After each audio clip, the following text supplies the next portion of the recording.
Méditons avec le pasteur Ertis. Méditons avec le pasteur Ertis.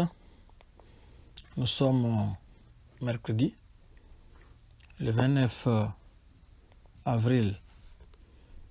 Nous méditons selon le programme de la Ligue pour la lecture de la Bible qui a prévu Jérémie 38, 14 à 28. Verset de la semaine.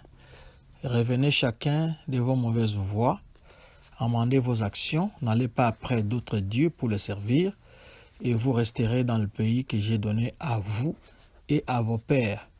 Mais vous n'avez pas prêté l'oreille, vous ne m'avez pas écouté. Jérémie 35, 15b. Voici les questions d'approfondissement pour cette méditation. La première, quelle vérité Dieu me révèle-t-il? La seconde, quel verset m'interpelle le plus? La dernière, pour ma prière, y a-t-il quelque chose que Dieu me montre, dont j'ai à me repentir, auquel croire et obéir, pour lequel le remercier et le louer, pour lequel lui formuler ma demande. Dans ce texte, nous avons Jérémie qui est en train de négocier pour sa vie. Nous avons le sort de la famille royale. Et enfin, la négociation entre Jérémie et le roi Sédéchias. Prions. Seigneur, nous voulons t'écouter.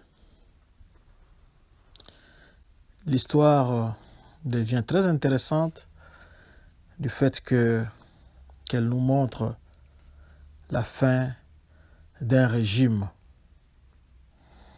Nous voulons que le Saint-Esprit puisse l'actualiser pour que nous puissions en tirer des conséquences ou des implications pour notre vie politique actuelle. Parle-nous au nom de Jésus-Christ. Amen. Verset 15. Jérémie répondit à Sédéchias, « Si je l'ai dit, ne me feras-tu pas mourir? Et si je te donne un conseil, tu ne m'écouteras pas. » Verset 16. Le roi Sédéchias jura secrètement à Jérémie en disant, « L'Éternel est vivant, lui qui nous a donné la vie, je ne te ferai pas mourir, et je ne te livrerai pas entre les mains de ces hommes qui en veulent à ta vie. » Le roi est parti interroger secrètement le prophète Jérémie. Nous l'avions dit hier, il semblait nager entre deux eaux. D'un côté, il voulait ménager les serviteurs de Dieu, mais de l'autre, il n'avait pas d'autorité et il était prisonnier d'un système. Alors, son ménagement du serviteur de Dieu, parce que son cœur n'était pas entièrement à Dieu, il n'était pas disposé à obéir à Dieu. C'est pour cela que le prophète lui demande, « Et si je te donne un conseil, tu ne m'écouteras pas ?»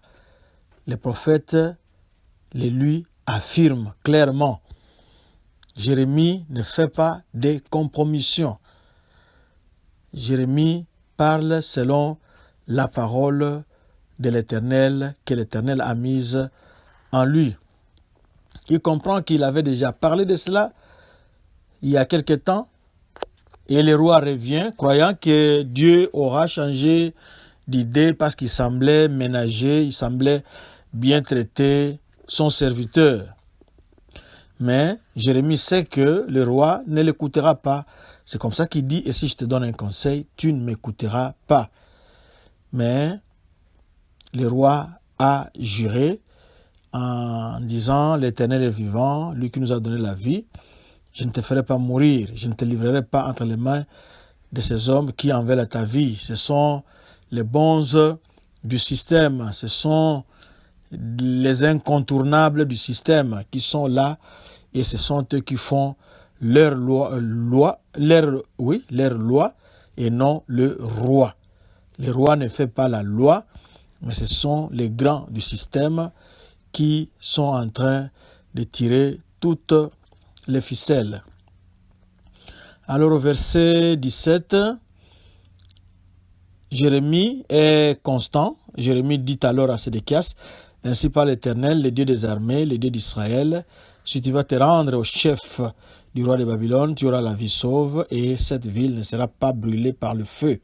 Tu vivras, toi et ta maison. » Jérémie est constant, il répète le message. Quelqu'un d'autre dans ces conditions-là aurait adouci son message, aurait changé le message pour que les rois et les officiels, les grands du pouvoir puissent le libérer, mais Jérémie est constant dans son message. Il n'embrouille pas le roi avec des déclarations fantaisistes, mais il lui dit la vérité. Si tu te rends, tu auras la vie sauve. Si tu résistes, tu vas mourir dans cette maison parce que la ville sera brûlée par le feu. Alors, verset 18, la conséquence, mais si tu ne te rends pas au chef du roi de Babylone, cette ville sera livrée entre les mains des Chaldéens qui la brûleront par le feu et toi, tu n'échapperas pas à leurs mains. C'est ce que nous avons déjà dit. Il y avait simplement deux alternatives. Soit le roi se rend et il a la vie sauve, soit il résiste et il va mourir à Jérusalem. Il va mourir parce que la ville sera brûlée par le feu. Le roi Sédéchias dit à Jérémie, « Je crains les Juifs qui ont passé aux Chaldéens. Je crains qu'on me livre entre leurs mains et qu'ils ne m'outragent. » Nous voyons ici les rois qui avancent une raison pour ne pas obéir à la volonté de Dieu. Quelle que soit votre raison, quel que soit ce que vous pouvez dire, les bonnes raisons que vous avez à choisir entre obéir à Dieu et ne pas lui obéir. Et le roi ici, lui, il ne peut pas obéir à Dieu parce que s'il se rendait à l'ennemi, s'il se rendait aux mains des Chaldéens, c'est-à-dire des Babyloniens, les Juifs qui l'ont précédé là-bas et qui avaient vu comment il résistait, allaient l'accuser aux Babyloniens pour dire « Ah, voilà le chef qui arrive, c'est lui qui avait résisté là-bas et son sort ne sera pas enviable. » Mais Jérémie les rassure au verset 20 en disant « On ne te livrera pas. Écoute la voix de l'Éternel dans ce que je te dis. Tu t'en trouveras bien et tu auras la vie sauve. » Oui, bien-aimé, il faut écouter ce que l'Éternel te dit. Il faut écouter la voix de l'Éternel dans ce que je te dis, dans ce que la Bible vous dit, dans ce que l'Esprit de Dieu vous déclare. Écoutez plutôt la voix de l'Éternel et non vos craintes, vos raisons fondées pour ne pas obéir à la voix de Dieu. Et le verset 21 insiste, « Mais si tu refuses de sortir, voici ce que l'Éternel m'a révélé. » Alors maintenant, le prophète Jérémie lui révèle, parce qu'il est un prophète, il avait déjà vu quel sera le sort de la famille royale. Il lui dit que toutes les femmes du roi seront menées au chef du roi de Babylone et elles diront « Tu as été trompé, dominé par ceux qui t'annonçaient la paix. » C'est-à-dire les femmes vont essayer de plaider là-bas pour dire que le roi Sédéchias avait été trompé par d'autres prophètes qui lui annonçaient la paix et quand tes pieds sont enfoncés dans la boue, il se retire. Avant qu'on revienne à cette image de Jérémie, parlons un peu des autres prophètes. C'est ce qui amène nos autorités à être incrédules. Le prophète A arrive, il vous dit, « Roi, voici ce qui va se passer. » Le prophète B se présente, il dit que lui aussi il est puissant, que Dieu l'utilise, il annonce un message contraire à ce que son collègue, son prédécesseur a annoncé. Mais tous deux sont supposés avoir l'Esprit de Dieu, être utilisés par Dieu, et les deux prophètes ou les deux camps embrouillent l'autorité. Qu'est-ce que l'autorité va suivre? Humainement parlant, l'autorité suivra les messages qui lui est favorable, même si ce n'est pas le message de Dieu. Nous ne devons pas souvent condamner nos autorités. C'est nous-mêmes, les serviteurs de Dieu, qui les avons rendus incrédules. Vous, prophète A, vous allez avec le message X. Le prophète B arrive avec le message non X.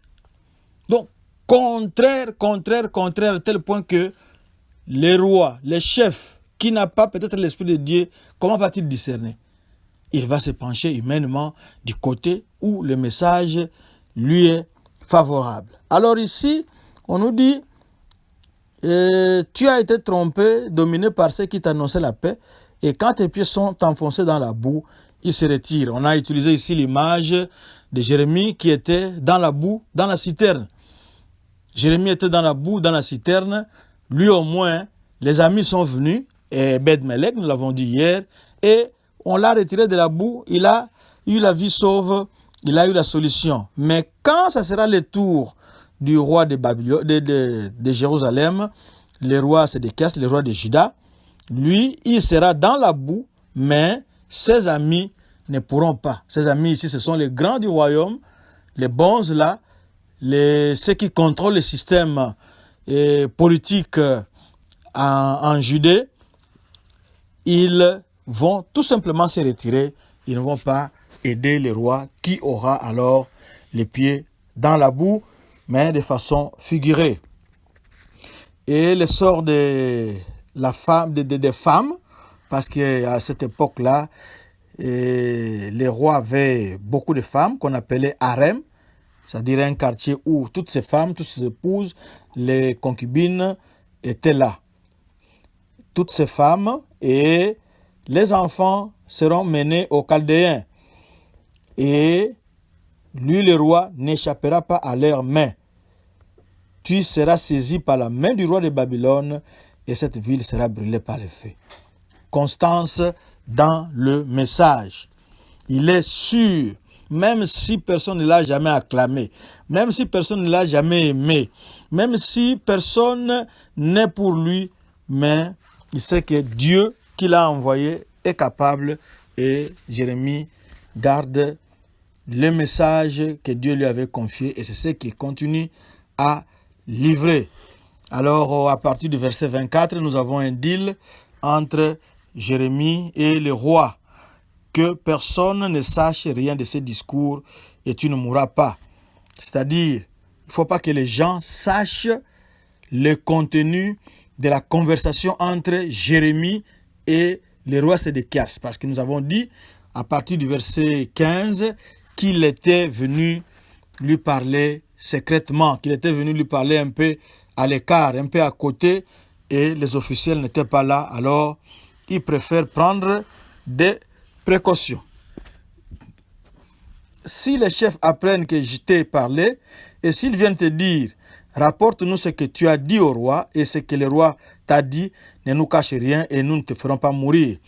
Les gens qui contrôlaient la politique en Judée, à Jérusalem, avec bien sûr le militaire, les services secrets, certainement ils vont apprendre que le roi avait parlé à Jérémie.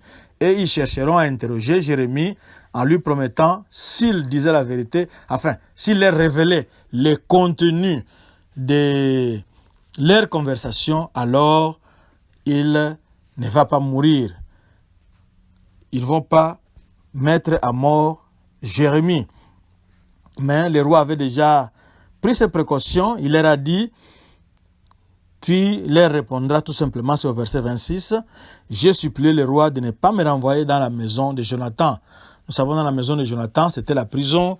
C'est là aussi que était situé, dans les parages là, était situé le trou dans lequel Jérémie avait été jeté. Et le roi, Jérémie aurait demander au roi de ne pas les renvoyer là-bas. Et effectivement, comme le roi connaissait un peu son monde, ces gens-là avaient remplacé le roi pour demander à Jérémie quel a été le contenu de leur discussion. Et Jérémie a répondu exactement, c'est au verset 27, exactement comme le roi l'avait ordonné. Et c'est comme ça que Jérémie resta dans la cour de la prison jusqu'au jour de la prise de Jérusalem. La prise de Jérusalem sera le jour de la libération du prophète Jérémie. Nous sommes arrivés à la fin de cette méditation.